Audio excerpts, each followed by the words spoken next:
Radhe Radhe friends. ओम गम गणपते नमः। ओम नमो भगवते वासुदेवाय। श्री राधे राधे। श्री कृष्ण द्वारा प्रेरक कथा। श्री कृष्ण कहते हैं, दूसरों की ओर नहीं खुद की ओर ध्यान देना चाहिए। दूसरों से नहीं खुद से प्रतिस्पर्धा करनी चाहिए। अपनी योग्यता पर भरोसा रखें, यही सुखी जीवन के सूत्र हैं। शिष्य ने संत से कहा कि गुरुजी, कृपया दुखों को दूर करने का कोई रास्ता बताएं। मैं परेशानियों से हार गया हूँ। गुरुजी ने कहा कि पहले सबसे सुखी व्यक्ति के घर से एक मुट्ठी अनाज लेकर आओ, फिर मैं रास्ता बताता हूँ। सभी के जीवन में अलग अलग परेशानियाँ रहती हैं। जो लोग धैर्य के साथ इनका सामना करते हुए आगे बढ़ते रहते हैं, वे जीवन में सुख शांति प्राप्त कर लेते हैं। जो लोग धैर्य खो देते हैं, उनके सामने और ज़्यादा समस्याएं बढ़ने लगती हैं। एक लोक कथा के अनुसार पुराने समय में एक शिष्य परेशानियों की वजह से बहुत निराश हो गया था। उसने अपने गुरुजी से कहा, कृपया मुझे दुखों को दूर करने का कोई उपाय बताएं। संत बहुत ही विद्वान थे, वे अपने शिष्य को अच्छी तरह जानते थे। उन्होंने कहा कि मैं तुम्हें उपाय तो बता दूंगा, लेकिन पहले गांव में जो सबसे सुखी व्यक्ति हो उसके घर से मुट्ठी भर अनाज लेकर आओ। शिष्य गुरु की आज्ञा पाकर गांव में सबसे सुखी व्यक्ति खोजने निकल पड़ा। उसे एक व्यक्ति दिखाई दिया जो अपने घर के बाहर शांति से बैठा हुआ था। शिष्य ने सोचा कि ये सबसे सुखी होगा, इसलिए आराम से बैठा है। शिष्य ने उस आदमी को अपने गुरु की आज्ञा बताई और कहा कि आप मुझे गांव में सबसे ज़्यादा सुखी व्यक्ति लग रहे हैं, कृपया मुझे अपने घर से मुट्ठी भर अनाज दे दें। ये सुनकर वह व्यक्ति क्रोधित हो गया। उसने कहा कि आज सुबह सुबह ही मेरा पत्नी के साथ झगड़ा हो गया है। पत्नी की वजह से रोज़ नई नई समस्याएं सामने आ जाती हैं। वह मेरी कोई बात नहीं मानती, हर काम अपनी मर्जी से करती है। समझ नहीं आ रहा है उसे कैसे ठीक करूं। शिष्य वहां से आगे निकल गया। कुछ देर बाद उसे फिर एक व्यक्ति दिखाई दिया। शिष्य ने उसे अपने गुरु की आज्ञा बताई। उस व्यक्ति ने कहा कि भाई, मेरा पड़ोसी बहुत धनवान है, उसके पास सभी चीज़ें हैं, मेरे पास तो कुछ भी नहीं है, मैं तो बहुत गरीब हूँ। पूरे गांव में घूमने के बाद भी शिष्य को कोई सबसे सुखी इंसान नहीं मिला। वह गुरु के पास लौट आया, गुरु को पूरी बात बता दी। गुरुजी ने कहा कि सभी लोग खुद से ज़्यादा दूसरों की वजह से दुखी हैं। लोग खुद पर ध्यान नहीं देते हैं, यही दुखों का मूल कारण है। अगर हम सुखी रहना चाहते हैं तो हमें दूसरों पर नहीं खुद पर ध्यान देना चाहिए। अपनी बुराइयों को दूर करें, कभी भी किसी दूसरे व्यक्ति से प्रतिस्पर्धा न करें। प्रतिस्पर्धा करनी ही है, स्वयं के किए हुए अपने पुराने कामों से करें।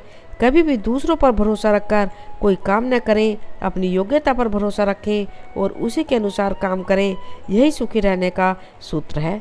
बुजुर्ग लोगों से अनुभव हमें बड़ी बड़ी परेशानियों से बचा सकता है, इसलिए समय समय पर घर के बड़ों की सलाह लेते रहना चाहिए।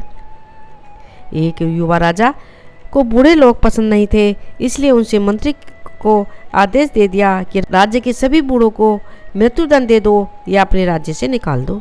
घर के बड़े बुजुर्गों की सलाह हमें कई परेशानियों से बाहर निकाल सकते हैं। समय समय पर हमें अनुभवी लोगों से सलाह लेते रहना चाहिए। बुजुर्गों के संबंध में एक लोक कथा प्रचलित है। कथा एक युवा राजकुमार की है। राजकुमार के माता पिता नहीं थे, वह राजा बन गया।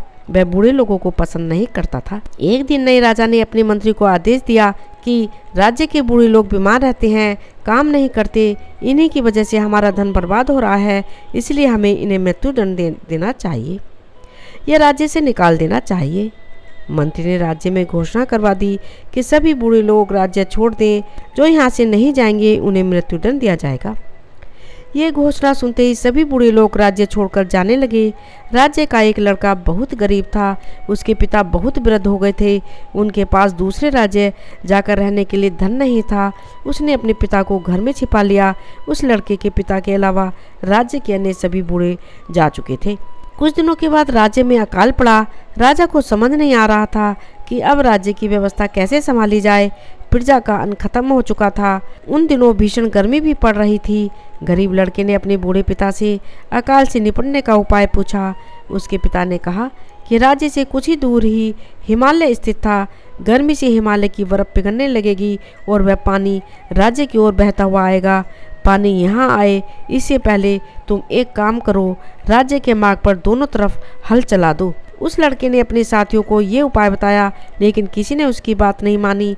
लड़के ने अकेले ही रास्ते पर दोनों तरफ हल चला दिए। कुछ दिनों बाद हिमालय की बर्फ पिघली और पानी राज्य के रास्ते पर आ गया।